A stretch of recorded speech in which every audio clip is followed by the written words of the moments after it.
Bom, vamos ver outras estruturas geradas pela atividade magnética do Sol, tá? Na figura aqui da esquerda, a gente consegue várias estruturas, estruturas tanto brilhantes quanto mais escuras, né?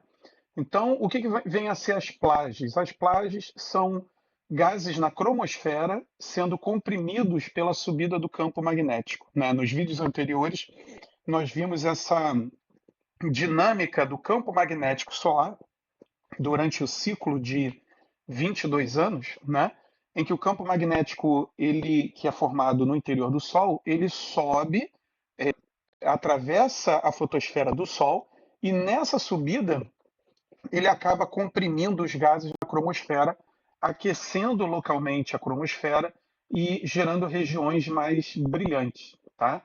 Então essas regiões mais brilhantes na cromosfera são chamadas de plasmas. Além das plasmas, nós temos também os filamentos, tá? Os filamentos, eles são grandes volumes de gás lançados para a coroa pelo campo magnético do Sol, tá? É, então, aqui a gente consegue ver uma dessas atividades, né? Esse lançamento desses gases para a região da coroa solar, só que aqui a gente está vendo o filamento de perfil, né?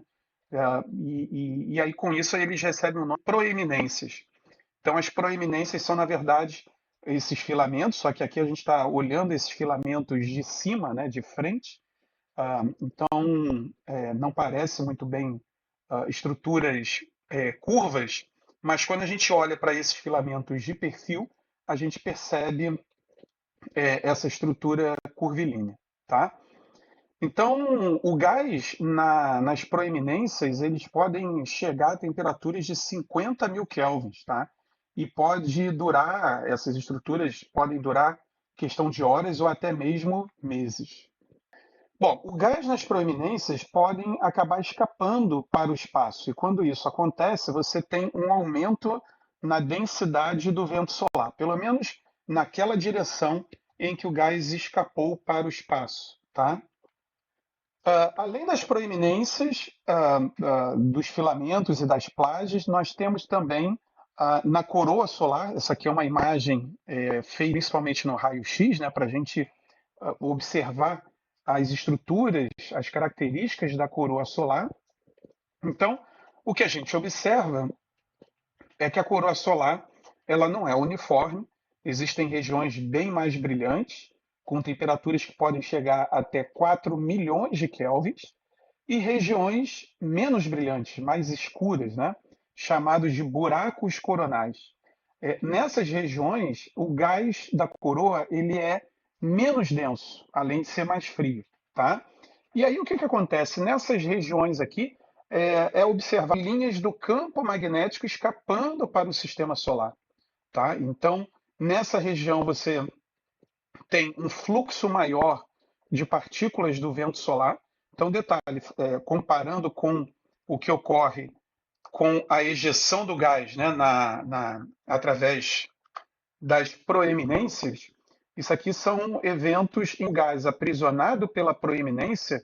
Chega um momento que o acúmulo de energia ali é tão grande que ele consegue se soltar do campo magnético e é expelido para fora do Sol, tá? Já nos buracos coronais, você tem um fluxo contínuo de partículas do vento solar mais densa, né?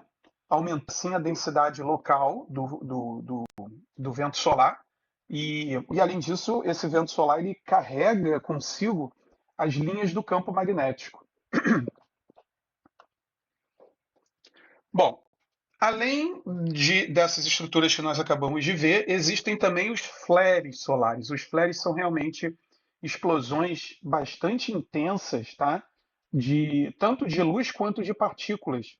E eles ocorrem quando é, acontece uma reconexão magnética, ou seja, o campo magnético ali naquela região ele está tão distorcido, mas tão distorcido, que chega um momento que ele se rompe e ocorre uma reconexão dessas linhas do campo magnético. Nesse processo de rompimento e mais reconexão, ocorre uma explosão violenta, né? Então, tanto partícula, tanto luz é emitida, né? Assim como as partículas também são emitidas. A energia liberada por essas explosões, ela acelera partículas a altíssimas velocidades e acaba aquecendo também o plasma a milhões de graus. Então vejam a quantidade de fenômenos relacionados com a atividade magnética solar, né? Ah, além dos flares, nós temos também as ejeções de massa coronal, que aqui a escala de gás que é ejetado, né, é muito maior. Vejam só nessa figura, né, a ejeção de matéria e comparem esse diâmetro dessa ejeção com o diâmetro próprio do Sol, né? Ou seja, é comparável com o tamanho do Sol, a quantidade de gás, obviamente, a densidade ali é mais baixa do que a densidade do Sol, né? Mas a sensação é de que praticamente o Sol explodiu por inteiro, né? Aqui uma animação mostrando uma dessas ejeções de massa coronal, tá? A ejeção, durante a ejeção, o equivalente a 2 trilhões de toneladas de gás pode ser emitido a uma velocidade da ordem de milhões de quilômetros por segundo. Bom, todas essas atividades que a gente acabou de observar, que a gente acabou de estudar, se esses eventos ocorrem na direção da Terra, né, se esses gases são emitidos na direção da Terra, vai haver uma interação das partículas carregadas, né, dos íons que foram, desse plasma que foi emitido pelo Sol, e o campo magnético da Terra. Tá? E é justamente essa interação que provoca alguns fenômenos interessantes, como, por exemplo, as auroras, a aurora boreal quanto a aurora austral, é o resultado de alguns íons, né, de parte do plasma que não consegue ser totalmente defletido pelo campo magnético terrestre. É, esse plasma ele vai inundar a região mais interna do campo e eventualmente colidir com as moléculas da atmosfera terrestre. Tá? Essa colisão de íons carregados com as moléculas da atmosfera terrestre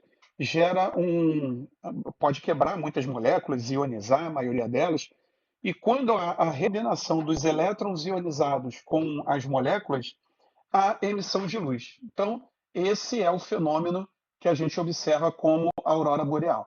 Então, por isso que as auroras elas são mais comuns durante o máximo de atividade solar, né? Em que a gente consegue observar um número maior de manchas, um número maior de proeminências, de ejeções de massas coronais, tá? É quando a, a intensidade e a quantidade de auroras boreais e austrais são mais observadas. Bom, tudo isso gerou uma nova área da ciência chamada de previsão do tempo espacial, porque essas interações elas podem ser muito problemáticas para os nossos satélites, né? Tanto satélites de comunicação, satélites meteorológicos. Então, é muito importante a gente prever o, essas atividades magnéticas solares, essas tempestades magnéticas solares, como também costumam ser corriqueiramente chamados, para que a gente possa tomar atitudes preventivas com relação aos nossos satélites. Tá? Caso contrário, a gente pode danificar muitos equipamentos que tem lá, simplesmente perder o satélite, né? Se a gente não tomar medidas de prevenção.